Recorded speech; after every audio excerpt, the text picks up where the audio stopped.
어렸을 때 제가 다리가 아파서 걷지를 못했는데 그때 어머니가 저를 데리고 주님을 믿었어요. 그러자 놀랍게도 한 달도 안 돼서 다리가 기적처럼 나았죠.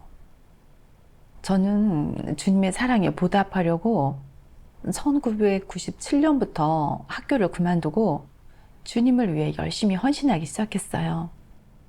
그러면서 금세 교회에서 중점적으로 양성받는 대상이 됐죠.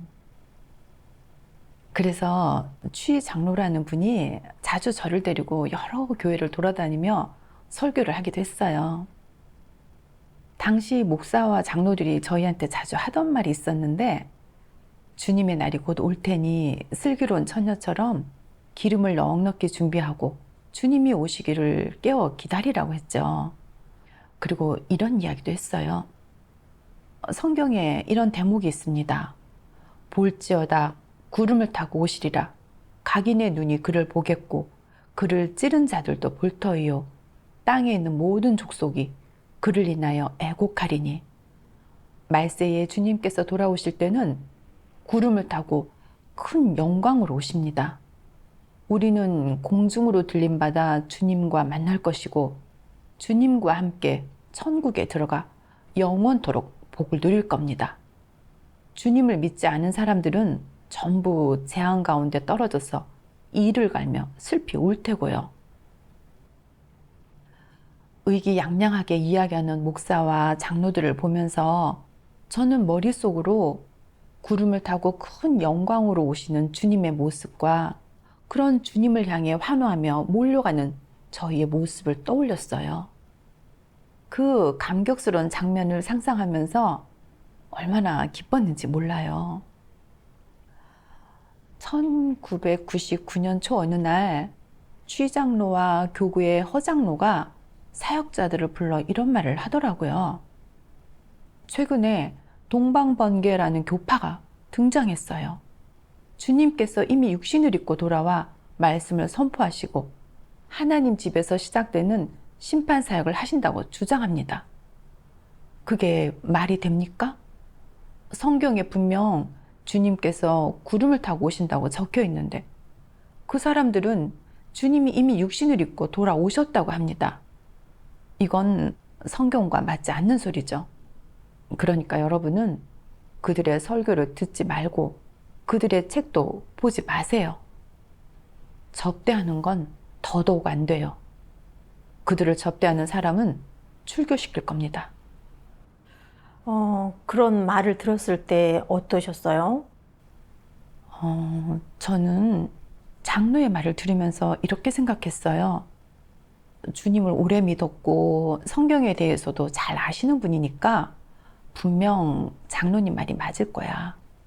게다가 확실히 성경에도 주님께서 구름을 타고 오신다고 적혀 있잖아. 육신을 입고 오실 리가 있겠어?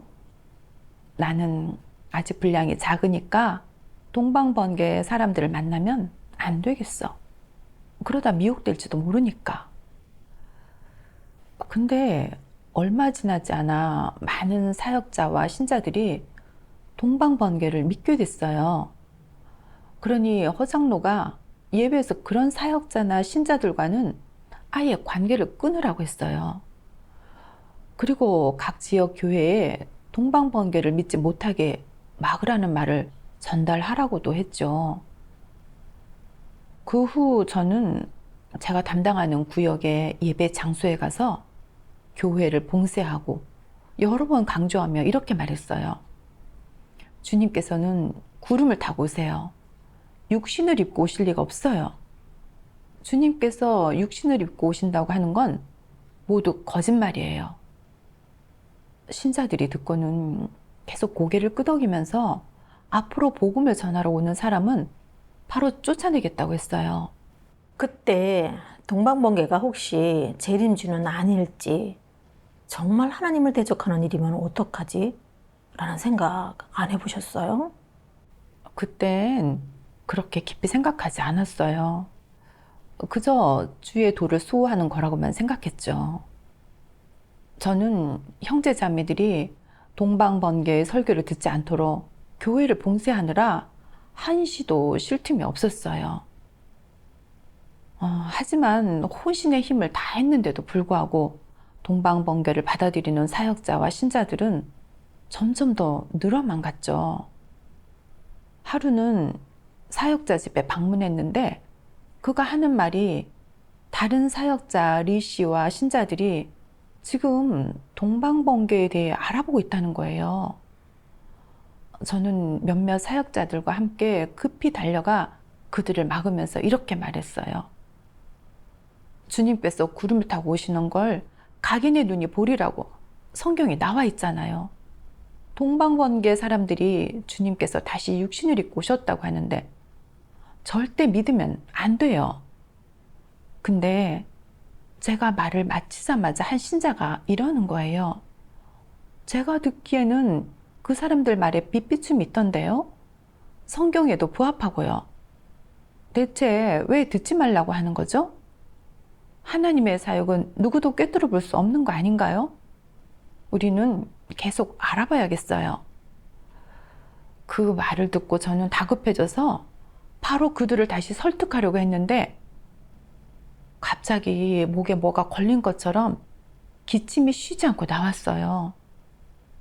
순식간에 얼굴이 새빨개진 저는 아무 말도 못하고 눈물만 줄줄 흘렸죠. 같이 있던 사람들이 다 놀래서 멍하니 있는 사이에 사역자 한 명이 얼른 저한테 물을 따라줬어요. 하지만 물을 마셔도 기침은 멎을 기미가 없었죠. 저는 어쩔 줄 몰라 허둥대면서 주님께 기침이 멎게 해달라고 계속 기도드렸어요. 제 상태를 보고 다른 사역자가 급하게 제가 하던 말을 이어서 했지만 몇 마디 하지도 못하고 서둘러 예배를 마쳤죠. 정말 난감했어요. 예배가 끝난 뒤 저도 모르게 이런 생각이 들었죠. 주님의 도를 지키고 양떼를 보호하려고 그런 건데 왜 제일 중요한 순간에 계속 기침이 나온 거지? 주님께서는 왜 내 기도를 들어주시지 않았을까? 설마 내가 한 말이 주님 뜻에 맞지 않았던 걸까? 그로부터 얼마 지나지 않아 저는 알아듣게 됐어요. 머리가 아프고 어지럽고 속도 너무 불편했어요. 기운 없이 침대에 누워서 마음속으로 계속 주님께 도와달라고 부르짖었죠. 하지만 아무리 부르짖어도 몸은 나아지지 않았어요. 나중에는 이런 생각이 들 수밖에 없더라고요. 주님을 향한 내 충성심이 부족했던 걸까? 양떼를 보호하려고 최선을 다했을 뿐인데 왜 이런 병이 생긴 거지? 아무리 생각해도 이해할 수가 없었어요. 그럼 동방번개를 대적해서 하나님의 성품을 거스른 건 아닌지 반성해 보지는 않으셨어요? 그땐 정말 무감각했던 터라 생각해 본 적이 없어요. 그러던 중 1999년 가을 허장로가 교회를 봉쇄하고 돌아오는 길에 차 사고를 당했어요. 차에 치이면서 머리를 심하게 다쳐 의식을 잃었는데 응급실에서 며칠을 보내고 나서야 겨우 위험한 상태에서 벗어날 수 있었어요. 이 소식을 듣고 저는 깜짝 놀랐죠. 장로님은 오랫동안 주님을 위해 일하며 고생도 많이 하신 분이잖아. 양떼를 지키려고 신자들이 동방번개를 받아들이지 않도록 열심히 뛰어다니며 고생했는데 어쩌다 이런 일이 생긴 거지? 그건 우연이 아니에요. 주의 재림이라는 큰 일을 놓고 구하거나 알아보려고 하지도 않은 채 무턱대고 정죄하면 하나님을 대적하기 쉽죠. 맞아요. 이런 생각이 스쳐 지나갔지만 그때는 그냥 깊이 생각하지 않고 넘어갔어요. 그로부터 몇 개월이 지난 어느 날 오후였어요. 몇몇 신자가 동방번개의 도를 알아보고 있다는 말을 들었죠. 저는 다른 자매 둘과 함께 곧바로 자전거를 타고 갔어요. 그러곤 온갖 유언비어와 궤변으로 그들을 겁주고 막으려 했죠. 제 말에 겁을 먹은 형제 자매들은 앞으로 동방번개의 설교를 다시는 듣지 않겠다고 했어요. 그제야 마음이 좀 놓이더라고요. 근데 그곳에서 나와 자전거를 타고 내리막길에 접어들었을 때였어요. 자전거가 갑자기 균형을 잃은 거예요. 순간 눈앞이 캄캄해졌고 자전거를 탄 채로 2m가량 날아가 땅바닥에 그대로 처박히고 말았어요. 머리가 핑핑 돌고 온몸이 다 아프더라고요. 그 사고로 왼쪽 쇄골이 부러졌죠. 심각했네요. 갑자기 닥친 재난에 너무 당혹스럽더라고요. 예수님은 평안과 기쁨을 주시는 분 아니었나? 난 주님의 도를 지키고 양떼를 보호하려고 했는데 왜 이런 일이 생긴 거지? 설마 내가 대적하는 동방번개가 돌아오신 주님이란 말인가? 하지만 성경에는 분명 주님께서 구름을 타고 오신다고 기록되어 있는걸? 동방번개는 주님께서 육신을 입고 오셨다고 증거하잖아. 그게 참도일 리 없어. 아니면 혹시 내 충성심이 부족해서 주님께서 시련을 주고 나를 검증하시는 걸까? 아니면 내가 뭔가 주님의 노여움을 살 짓을 했나? 저는 막막했어요. 도무지 주님의 뜻이 뭔지 모르겠더라고요. 그날 이후 제 마음은 점점 더 어두워졌고 메말라갔어요. 성경을 읽어도 아무 깨우침과 빛비침이 없었고 설교할 때도 할 말이 없었어요. 기도도 그냥 형식적으로 하게 됐죠. 마치 저와 함께하던 주님께서 떠나신 것만 같았어요. 게다가 대부분의 신자들도 믿음이 많이 식어 있었어요. 예배 시간에 잡담하거나 꾸벅꾸벅 조는 사람이 많았죠. 심지어는 교회를 떠나 세상으로 돌아가는 사역자와 신자들도 점점 늘어났어요. 무엇보다 실망스러웠던 건 사역자들끼리 서로 질투하고 싸우는 모습이었어요. 사역자 모임에서 장로랑 다른 사역자가 사소한 일이나 말 한마디 때문에 얼굴을 붉히고 다투다가 기분이 상한 채 끝나는 일이 잦았죠. 그런 일들을 보다 보니까 교회가 어쩌다가 그 지경이 됐는지 정말 모르겠더라고요. 저는 점점 예배드리는 것도 싫어지기 시작했어요. 심지어 세상으로 돌아가고 싶다는 생각까지 들었죠. 2002년의 어느 날이었어요. 어머니가 무척 들뜬 투로 저한테 이렇게 말하더라고요. 우리가 간절히 기다리던 예수님께서 돌아오셨어. 육신을 입고 오셔서 말씀을 선포하시고 심판사역을 하신대. 그 말에 가슴이 덜컥 내려앉았어요. 저거 동방번개의 설교 아니야? 설마 우리 엄마가 동방번개를 받아들인 건가? 저는 어머니의 말이 다 끝나기도 전에 반문했죠. 주님께서 돌아오셨다고 누가 그래요? 잊으셨어요? 주님께서 돌아오실 때는 구름을 타고 큰 영광으로 오시고 그때가 되면 천지가 진동한다고 성경에 분명히 적혀 있잖아요. 근데 주님께서 돌아오셨다면 우리가 그 어마어마한 징후를 왜 못 받겠어요? 그리고 주님께서 또 육신으로 입고 오셔서 심판사역을 하신다는 게 말이나 돼요? 엄마, 남들이 하는 말 함부로 믿으면 안 돼요. 제가 계속 고집을 부리니까 어머니는 방에서 아주 잘 포장된 책 한 권을 꺼내왔어요. 그러고는 간곡하게 말했죠. 전능하신 하나님이 바로 돌아오신 예수님이야. 그리고 이게 바로 예수님께서 돌아오셔서 선포하신 새 말씀이야. 너도 읽어보면 바로 알게 될 거야. 책을 보니 새 책이었어요. 표지에는 말씀이 육신으로 나타남이라는 큰 글자가 금색으로 인쇄되어 있더라고요. 순간 목사와 장로가 했던 말이 떠올랐어요.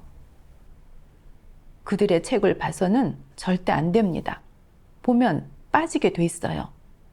그래서 저는 어머니에게 이렇게 말했죠. 엄마, 그 사람들 말 믿지 마세요. 엄마는 성경을 얼마 안 봤지만 저는 성경을 많이 읽었어요. 부흥회도 많이 다녔고요. 제가 엄마보다 모르겠어요?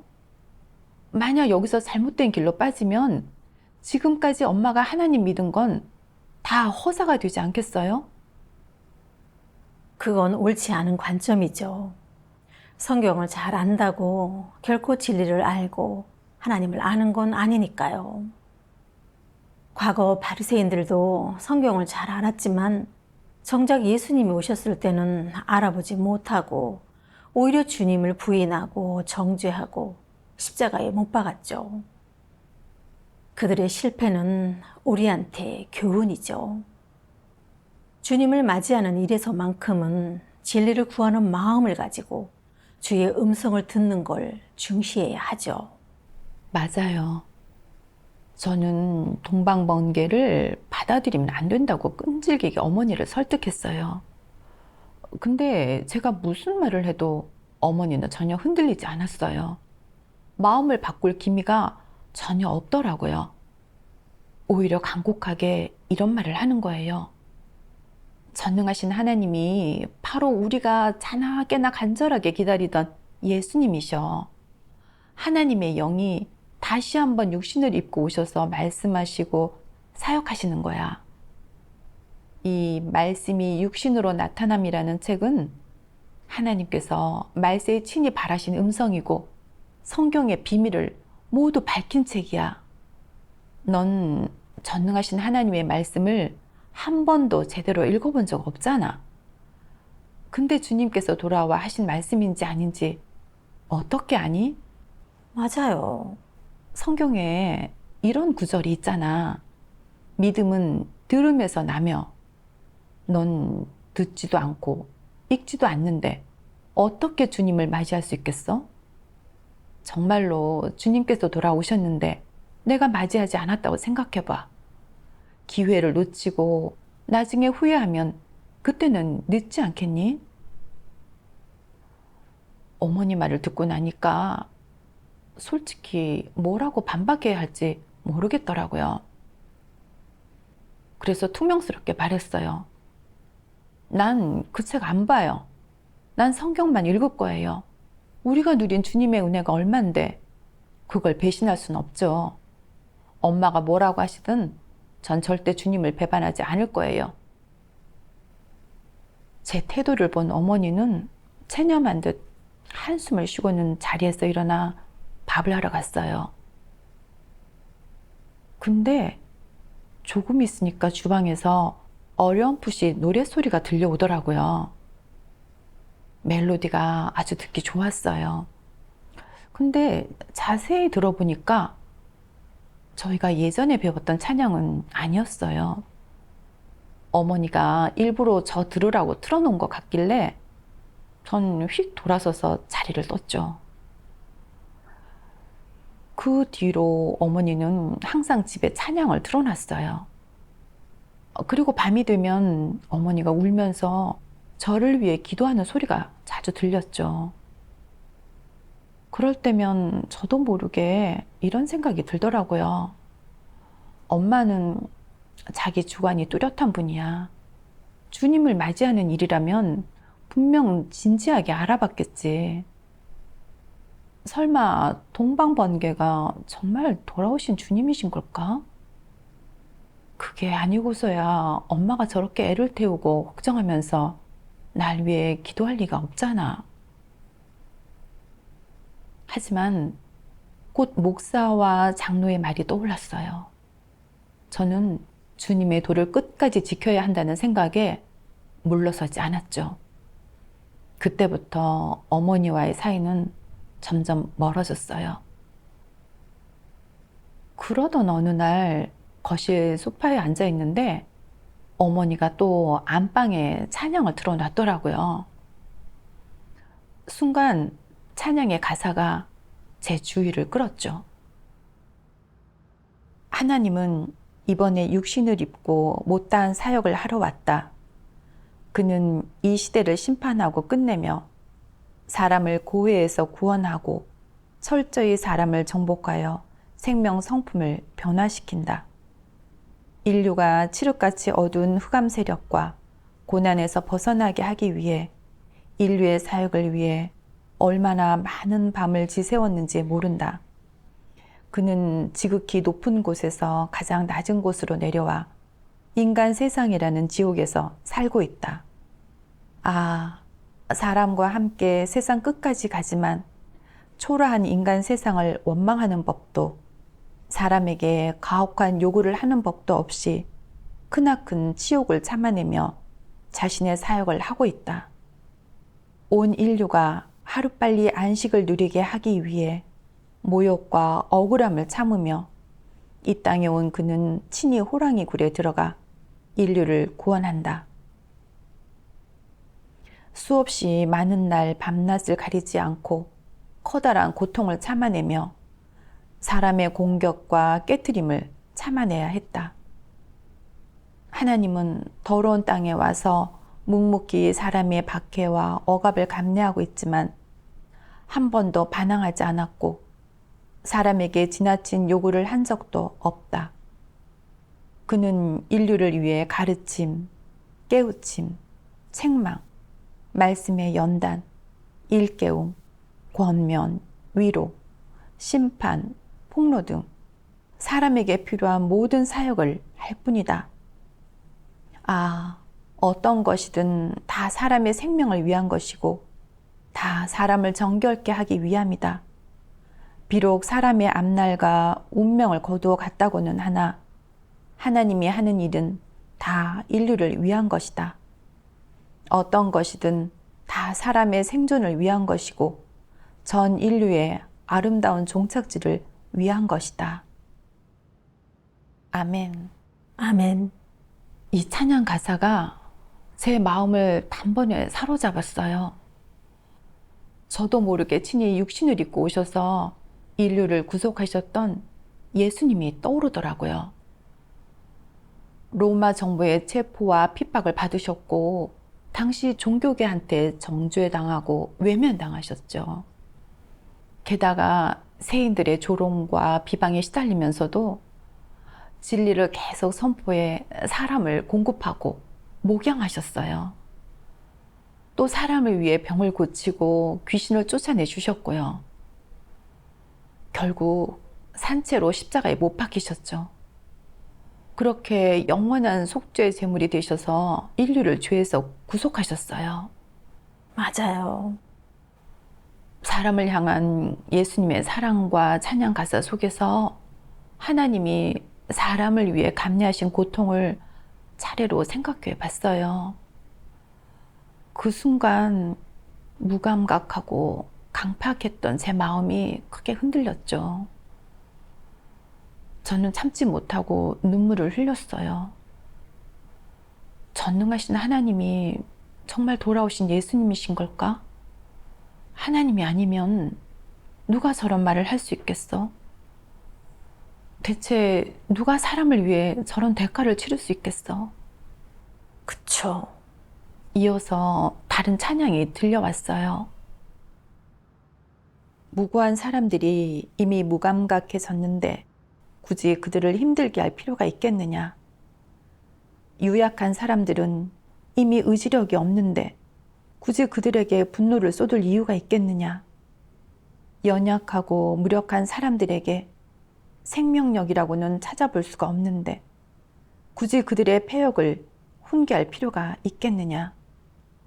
하늘에 있는 하나님의 위협을 누가 견딜 수 있겠느냐? 사람은 결국 연약한 존재이니 어쩔 수 없이 분노를 가슴 깊은 곳에 묻고 사람이 천천히 반성하게 할 수밖에 없다. 이 가사가 너무나도 깊게 가슴에 와닿더라고요. 구절마다 사람을 염려하는 하나님의 마음이 가득 담겨 있었어요. 마치 말 안 듣는 자식들 때문에 가슴이 갈기갈기 찢긴 어머니가 그 와중에도 자식들이 하루빨리 안개 속에서 벗어나 자기 곁으로 돌아오길 바라며 애타게 부르는 소리 같았죠. 맞아요. 마치 하나님의 음성을 듣고 있는 기분이었어요. 어머니와 논쟁을 벌였던 날들이 한 장면 한 장면 떠오르더라고요. 저는 어머니가 무슨 말로 설득해도 들으려 하지 않았어요. 저를 위해 하나님 말씀 낭송과 찬양을 틀어줘도 반발심을 느끼고 피하기만 했죠. 알아보고자 하는 마음은 조금도 없었어요. 그런 태도를 과연 그리스도인의 모습이라고 할 수 있을까요? 이때부터 저는 어머니가 찬양을 틀어놔도 그다지 거부감을 느끼지 않게 됐어요. 감사하네요. 하루는 또 이런 찬양을 듣게 됐죠. 예수의 재림은 진리를 받아들이는 사람에게는 크나큰 구원이고 진리를 받아들이지 못하는 자에게는 정죄받는 기호이다. 너희는 자신의 길을 택해야 한다. 성령을 모독하거나 진리를 저버리는 일을 하지 말고 무지하고 교만한 사람이 되지 말며 성령의 인도에 순종하고 진리를 간절히 사모하고 구하는 사람이 되어야 한다. 그래야 너희에게 유익하다. 아멘. 아멘. 이 찬양을 다 듣고 난 저는 걱정이 밀려왔어요. 만약 전능하신 하나님이 정말로 돌아오신 주님이시라면 난 알아보고 받아들이지 않았는데 정죄받는 거 아니야? 하나님의 노여움을 사는 건 정말 심각한 일이잖아. 그럼 죽었어도 죄가 사함받지 못할 거라고. 그때 문득 주님의 말씀이 떠올랐어요. 의에 줄이고 목마른 자는 복이 있나니 저희가 배부를 것이며. 아멘. 주님께서는 저희에게 진리를 구하고 사모하는 사람이 되어야 한다고 가르쳐 주셨어요. 그래야만 하나님의 풍성한 공급을 받을 수 있다고 하셨죠. 근데 동방번개에 대해 알아보다가 만에 하나 미혹되기라도 하면 그동안 믿었던 게 다 허사가 되는 거 아닐까 싶었어요. 이리저리 고민해 봤지만 어떻게 해야 좋을지 도저히 모르겠더라고요. 그래서 주님께 기도드렸어요. 주님, 저는 지금 갈등이 심합니다. 이 말씀을 들어보면 주님의 음성인 것 같은데 혹시라도 잘못 믿었다가 주님을 배반한 사람이 될까봐 두렵습니다. 주님, 저는 전능하신 하나님이 돌아오신 주님이 맞는지 모르겠습니다. 만약 정말로 주님의 사역이라면 부디 제게 깨우침과 빛비춤을 주세요. 그렇지 않다면 입장을 굳건히 할 수 있도록 저를 지켜주세요. 아멘. 며칠 뒤 어머니가 다시 말씀이 육신으로 나타남이라는 책을 꺼내 들고 제게 말했어요. 전능하신 하나님의 말씀을 잘 읽어봐. 그럼 주님께서 돌아오셨다는 걸 알 수 있을 거야. 내가 살펴보려고 하지도 않고서 돌아오신 주님인지 아닌지 어떻게 아니? 마치 푸짐한 잔치상이 앞에 있는데 한 번 맛보지도 먹지도 않고 구경만 하는 꼴이잖아. 그래서야 영영 무슨 맛인지 알 길이 없지. 우리는 참 하나님을 믿는 사람들이야. 뭐가 무서워서 그래? 엄마가 설마 너한테 해가 되는 일을 시키겠니? 어머니의 말씀이 단번에 제 마음을 울렸어요. 맞아. 지금껏 목사와 장로가 말하는 걸 듣고 그대로 따라하기만 했지 정작 동반번개의 설교를 들어본 적은 없어. 전능하신 하나님의 말씀을 읽어본 적도 없고. 근데 그분이 돌아오신 예수님인지 아닌지 어떻게 알겠어? 그렇죠. 생각해보면 처음 주님을 믿게 됐을 때도 성경을 읽고서야 예수님이 구속주라는 걸 인정했잖아. 이런 생각이 든 저는 책을 펼쳐 들고 읽기 시작했어요. 그때 전능하신 하나님의 이런 말씀이 눈에 들어오더라고요.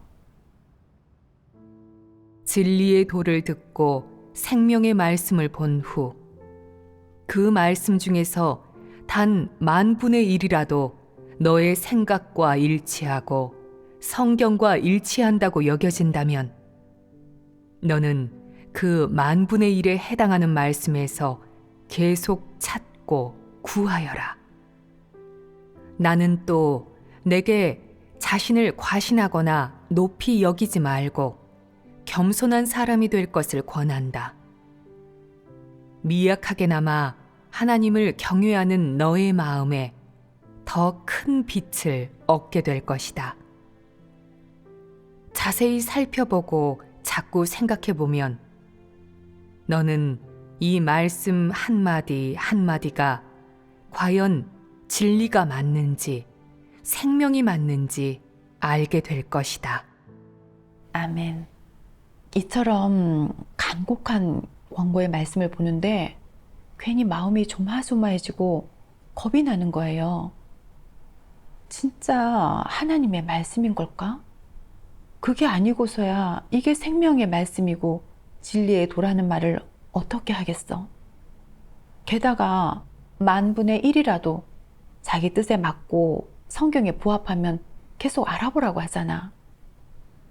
그래서 저는 계속 알아보기로 마음먹었어요. 혹시라도 주님을 맞이할 기회를 놓치면 그땐 정말 후회해봤자 소용없을 테니까요.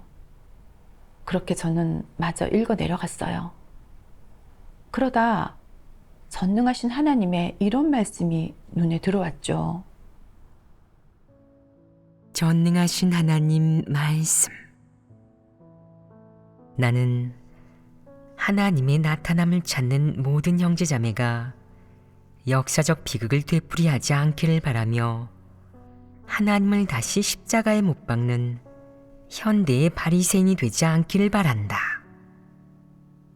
또한 하나님의 재림을 어떻게 맞이할지 곰곰이 생각해보고 어떻게 진리에 순종하는 사람이 될지 정신 차리고 고민해보길 바란다. 이는 예수가 흰구름을 타고 돌아오길 기다리는 모든 사람의 책무다. 우리는 뜬구름 잡는 허황된 말에 빠지지 말고 영의 눈을 밝게 해야 한다. 그리고 하나님의 오늘날의 사역을 생각해보고 하나님의 실제적인 일면을 봐야 한다. 늘 모든 것을 잊고 온종일 붕 뜬 채 하늘의 흰구름 위에 앉아있는 예수가 갑자기 너희 가운데로 내려와 이제껏 그를 안 적도 만나본 적도 없고 그의 뜻대로 행할 줄도 모르는 사람을 데려가 주길 바라서는 안 된다. 좀 더 현실적인 것을 생각하거라. 아멘. 아멘. 이 말씀을 읽고 나니까 좀 어리둥절하더라고요. 성경엔 분명 주님께서 구름을 타고 큰 영광으로 오신다고 했는데 제가 본 책엔 이렇게 적혀 있었으니까요. 우리는 뜬구름 잡는 허황된 말에 빠지지 말고 영의 눈을 밝게 해야 한다. 늘 모든 것을 잊고 온종일 붕 뜬 채 하늘의 흰 구름 위에 앉아있는 예수가 갑자기 너희 가운데로 내려오기를 바라서는 안 된다. 이 부분을 읽는데 주님께서 다시 오실 땐 구름 타고 오시는 거 아닌가? 이게 도대체 무슨 말이지? 싶은 거예요. 아무리 생각해도 도무지 감이 안 잡히더라고요. 그러다 문득 전능하신 하나님을 믿는 형제 자매들이 요즘 우리 집에 자주 온다는 게 떠올랐어요. 그래서 다음에 오면 한번 물어보고 들어봐야겠다 싶었죠. 그래야죠.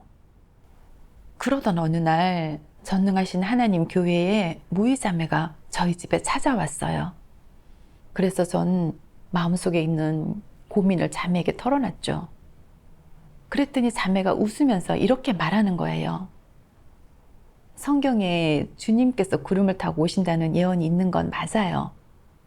근데 사실 주님께서 어떻게 오시는지에 대해선 구름을 타고 오신다는 예언 말고도 다른 예언들이 성경에 더 있어요.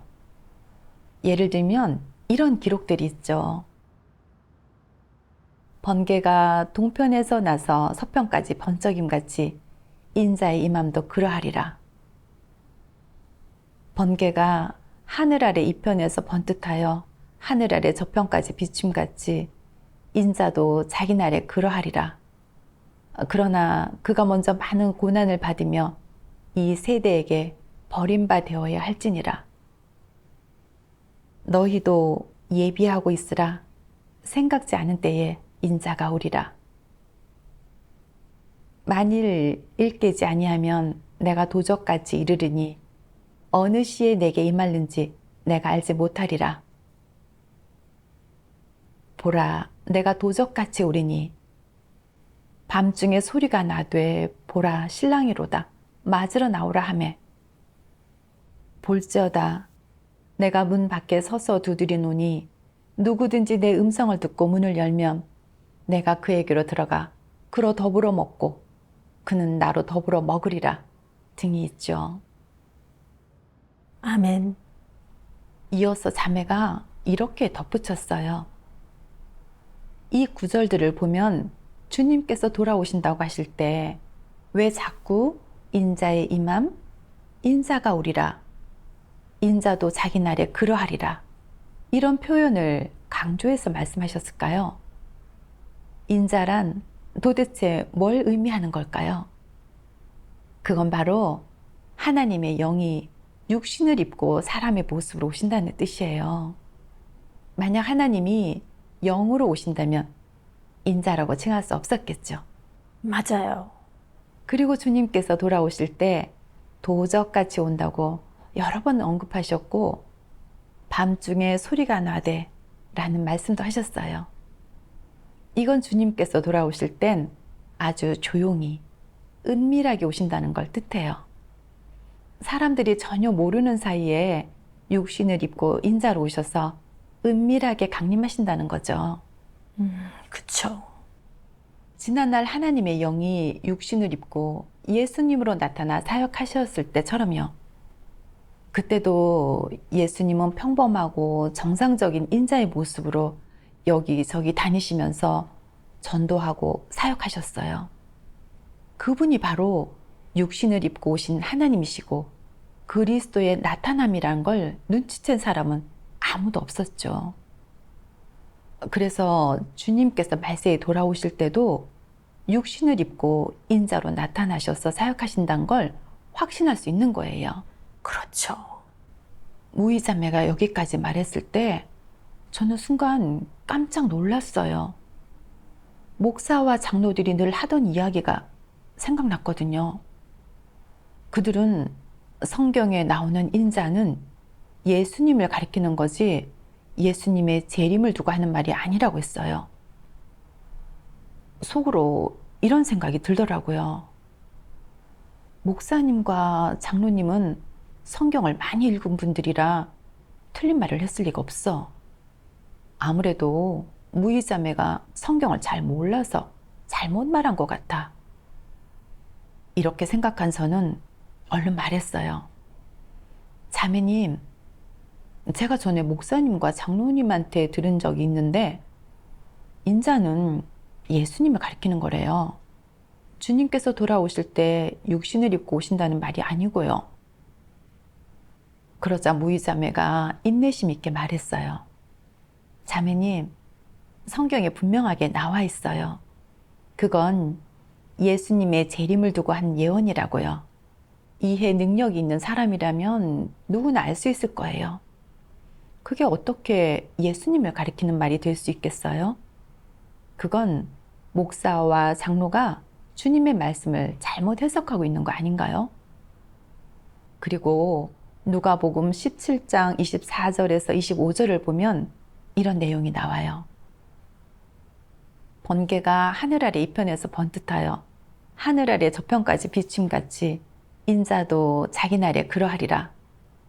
그러나 그가 먼저 많은 고난을 받으며 이 세대에게 버림받아야 할지니라.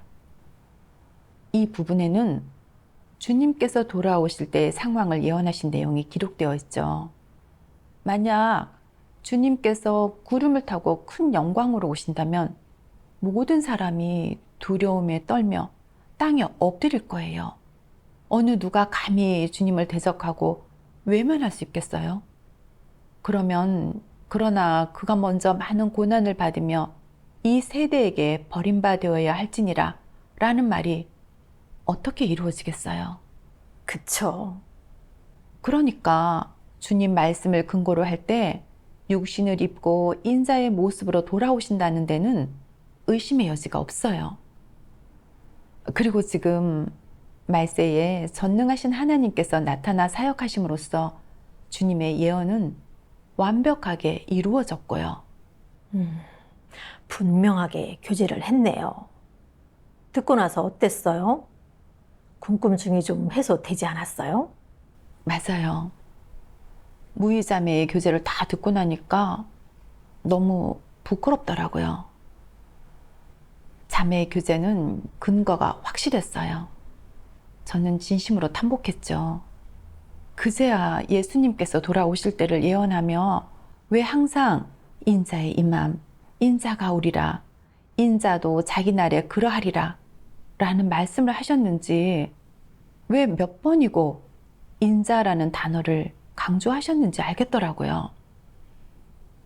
주님께서 돌아오실 땐 육신을 입고 인자로서 나타나 사역하신다는 걸 저희한테 알려주신 거였어요. 근데 전 그동안 성경을 많이 읽었고 평소에 다른 사람들한테 성경을 가르치기도 했지만 주님께서 돌아오실 때 인자로 나타나 사역하신다고 성경에 그렇게 분명히 나와 있는데도 깨닫지 못했던 거예요. 그저 무작정 목사와 장로의 말만 믿었죠. 저는 정말 어리석게 믿었고 오랫동안 성경을 헛되이 읽었어요. 주님 말씀을 하나도 제대로 이해하지 못하면서 함부로 잘난 체하고 함부로 규정했죠. 정말이지 너무나 비이성적이었어요.